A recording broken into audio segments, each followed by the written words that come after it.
আফসান বাবু, এই যে দেখো টার্টেল।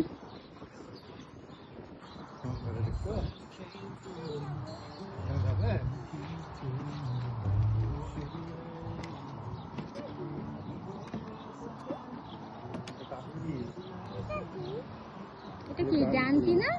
ওই যে দেখো বাবা,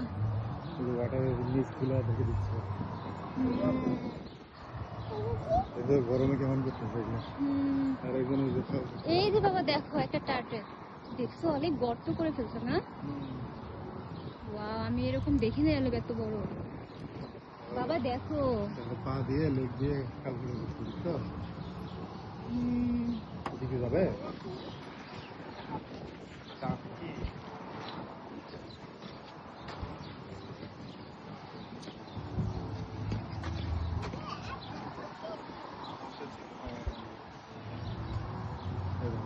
ও মানে অস্থির হয়ে গেছে রোদ্রে। হ্যাঁ